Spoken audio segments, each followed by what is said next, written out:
ഫ്ലട്ടറിലെ ഒരു വ്യത്യാസം എന്താണെന്ന് വെച്ചാൽ അതിൻ്റെ ക്രോസ് പ്ലാറ്റ്ഫോം ഡെവലപ്മെൻറ്റിൻ്റെ ഒരു ഫീച്ചർ തന്നെയാണ്. നമുക്ക് സെയിം കോഡ് യൂസ് ചെയ്തിട്ട് തന്നെ നമുക്ക് iOS, ആൻഡ്രോയിഡ്, വെബ്, ഡെസ്ക്ടോപ്പ് ഇതിനൊക്കെ വേണ്ടിയിട്ട് നമുക്ക് ആപ്പ് ഡെവലപ്പ് ചെയ്തെടുക്കാൻ പറ്റും.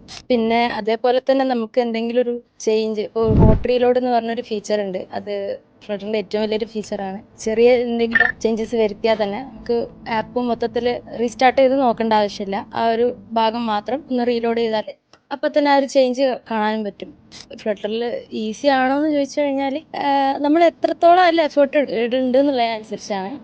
പഠിക്കാൻ വരുമ്പോൾ നമ്മൾ ഒരു ബേസൊക്കെ ആയി കഴിഞ്ഞാൽ പിന്നെ നമുക്കൊരു ലൈവ് പ്രൊജക്റ്റിൽ വർക്ക് ചെയ്യുന്നതായിരിക്കും എൻ്റെ ഒരു ഇതിൽ നല്ലത്. കാരണം ഒരു പ്രൊജക്റ്റ് എടുക്കുമ്പോൾ നമ്മൾ ക്ലയൻറ്റിൻ്റെ അടുത്ത് നിന്ന് എന്തൊക്കെയാണ് റിക്വയർമെൻറ്റ്സ് വേണ്ടത് നമ്മളെ ഇഷ്ടത്തിനല്ല, അവരെന്താണോ നമുക്ക് അറിയാത്തതൊക്കെ ആയിരിക്കും. അതൊക്കെ നമ്മൾ ആ ഒരു പ്രൊജക്റ്റ് ചെയ്യുന്നതിനോടൊപ്പം തന്നെ നമുക്കത് ചോദിച്ച് പഠിക്കാനും നമുക്കത് ചെയ്ത് അതൊരു എക്സ്പീരിയൻസ് ആണ് ലൈവ് പ്രൊജക്റ്റിൽ വർക്ക് ചെയ്യുക എന്നുള്ളത്. നമ്മൾ സ്വന്തം ചെയ്യുന്ന പോലെ അല്ല. ഇപ്പോൾ നമ്മൾ സ്വന്തം ചെയ്യുമ്പോൾ നമുക്ക് അറിയാത്തതാണെന്നുണ്ടെങ്കിൽ നമുക്ക് ആയിക്കോട്ടെ നമുക്ക് അത് വിടാം, മറ്റെന്നെ എടുക്കാം, അങ്ങനെയാണ് നമ്മൾ വിചാരിക്കുക.